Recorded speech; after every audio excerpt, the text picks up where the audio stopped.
Olá pessoal, eu sou a professora Thalita, professora de língua portuguesa. E hoje nós vamos então encerrar a terceira geração poética brasileira, do modernismo, obviamente. Gente, então o que nós temos que tirar de tudo que a gente viu até agora dessa segunda geração? Nós temos poetas bastante diferentes, mas o que eles possuem em comum? Essa liberdade de criação, a liberdade de escrever sem ter que seguir a forma perfeita, em falar sobre os seus sentimentos, mas também falar sobre o cotidiano, questionar as pessoas sobre o que você está fazendo com a sua vida, falar sobre a parte cristã também, trazer a questão dos símbolos. Então a gente tem uma pluralidade muito grande nessa segunda geração aqui do modernismo brasileiro. Agora, então, a gente vai falar de um poeta que muitos de vocês devem conhecer por conta da música Garota de Ipanema. A gente vai falar agora sobre o Vinícius de Moraes, que também representa, gente, a poesia dessa segunda geração. O Vinícius de Moraes, então, ele nasceu na cidade do Rio de Janeiro no ano de 1913. Formou-se na Faculdade de Direito em 1933. Trabalhou como diplomata em diversas cidades do exterior. Foi um dos fundadores da Bossa Nova, no ano de 1958, juntamente com João Gilberto e Tom Jobim. Aproximou-se cada vez mais da música e faleceu em 1980. Então, gente, é normal as pessoas associarem o Vinícius de Moraes com a música. Justamente porque ele foi, então, um dos fundadores da Bossa Nova. Junto dele, nós temos João Gilberto e Tom Jobim como os grandes representantes desse movimento musical. Mas aqui a gente vai focar, então, em falar da obra literária do Vinícius de Moraes. Então, a gente divide a sua obra em duas fases distintas. A primeira fase se caracteriza por abordar o amor transcendental, espiritualizado. Os poemas são escritos com versos longos e a linguagem é nebulosa. A segunda fase é o grande momento da poesia de Vinícius. Esse é o período em que o poeta começa a produzir letras para músicas, especialmente letras de bossa nova, estilo que estava nascendo no Rio de Janeiro e se espalharia pelo mundo. Então, gente, ele tem duas fases, né, que nós dividimos a obra dele. A primeira, ele fala desse amor espiritual. Então, a gente percebe que nessa fase ele utiliza, então, versos longos. E a segunda, gente, então nós temos essa ligação maior dele com a música, tá? Então, aí ele começa a mudar a sua forma de escrita. Também, gente, nós temos a aproximação com o mundo material, o mundo concreto. O amor espiritualizado da fase anterior passa a ser o amor carnal, envolto em uma aura de erotismo e sensualidade. A linguagem passa de um estilo sublime para o coloquial, e seus versos são mais curtos. Vinícius torna-se o poeta mais popular do Brasil. Então, gente, nós temos essa alteração. Então, ele tira essa parte espiritual e ele traz, então, um mundo mais concreto, o amor mais concreto, parte material. Então, esse amor espiritualizado, ele deixa de lado e traz um amor mais carnal, erótico, sensual. Então, gente, nós vemos uma alteração também na linguagem do Vinícius de Moraes. Então, os versos dele são mais curtos nessa segunda fase. E a gente vê nessa segunda fase o Vinícius de Moraes, então, se tornando o poeta mais popular do Brasil. Nós temos, então, aqui um poema chamado Soneto de Fidelidade, que é um dos poemas mais famosos do Vinícius de Moraes. De tudo, ao meu amor serei atento, antes e com tal zelo, e sempre e tanto, que mesmo em face do maior encanto, dele se desencante mais meu pensamento. Quero vivê-lo em cada vão momento, e em seu louvor hei de espalhar meu canto, e rir meu riso, e derramar meu pranto, ao seu pesar e o seu contentamento. E assim, quando mais tarde me procure, quem sabe a morte, a angústia de quem vive. Quem sabe a solidão, fim de quem ama. Eu possa lhe dizer do amor que tive. Que não seja imortal, posto que a chama, mas que seja infinito enquanto dure. Então aqui, gente, o soneto de fidelidade do Vinícius de Moraes, ele fala sobre essa fidelidade do amor. Mas a gente percebe que o amor para ele não é um amor eterno, tanto que ele termina, né, que seja infinito enquanto dure. Então essa questão de ser infinito para ele, ela é bem mais ampla, tá?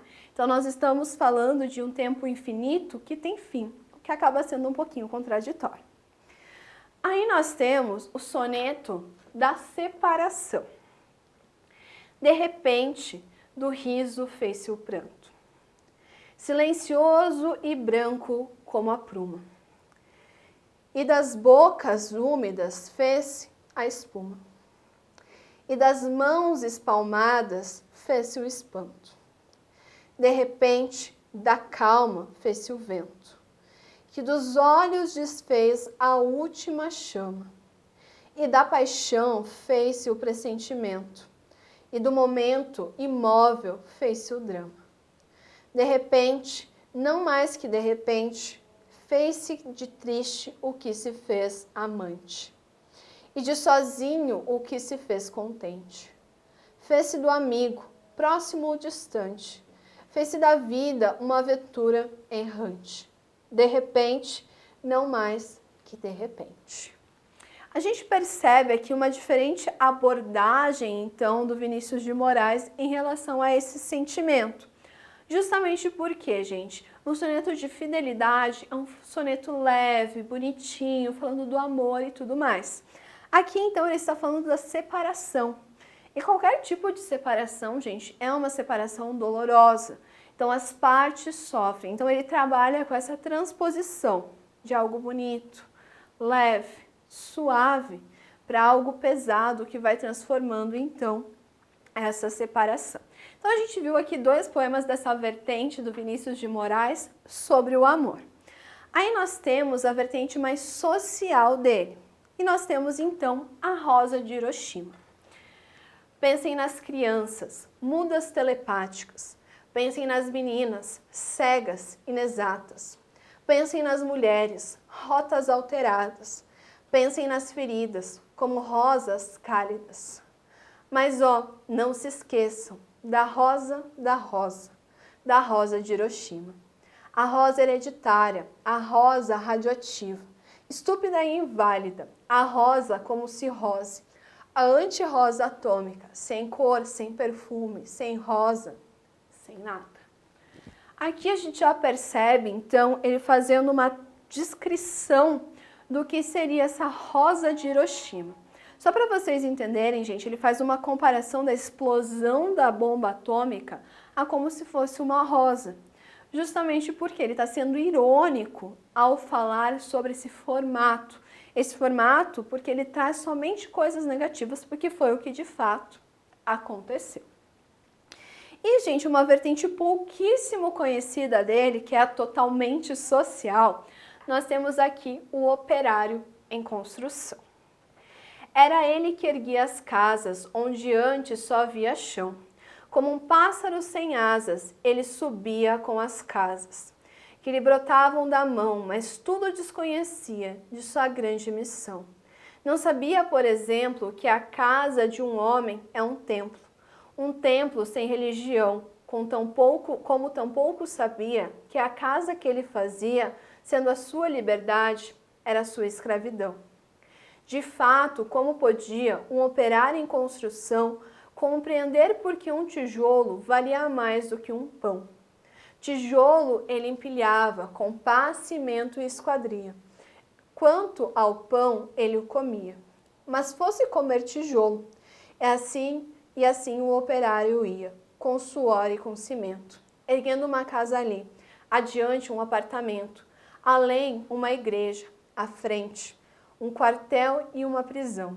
Prisão de quem sofreria, não fosse, eventualmente, um operário em construção. Mas ele desconhecia esse fato extraordinário, que o operário faz a coisa e a coisa faz o operário.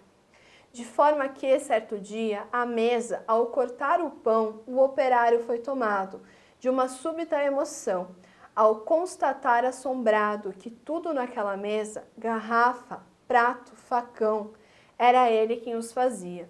Era um humilde operário, um operário em construção. Olhou em torno, gamela, banco, enxerga, caldeirão, vidro, parede, janela, casa, cidade e nação. Tudo que existia, era ele quem o fazia.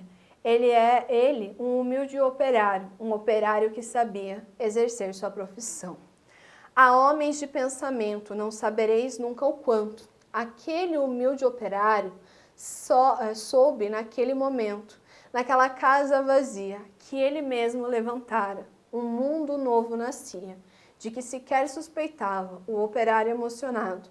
Olhou a sua própria mão, sua rude mão de operário em construção, e olhando bem para ela, teve um segundo de impressão de que não havia no mundo coisa que fosse mais bela. Foi dentro da compreensão desse instante solitário que, tal sua construção, cresceu também o operário. Cresceu em alto e profundo, em largo e no coração. E com tudo que cresce, ele não cresceu em vão, pois além do que sabia exercer sua profissão, o operário adquiriu uma nova dimensão, a dimensão da poesia.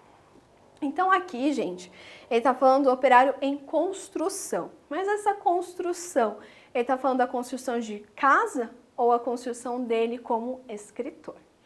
Bom, gente, dessa forma, então, a gente encerra essa segunda geração, com Vinícius de Moraes, com essa parte social, onde nós temos esse poeta em construção.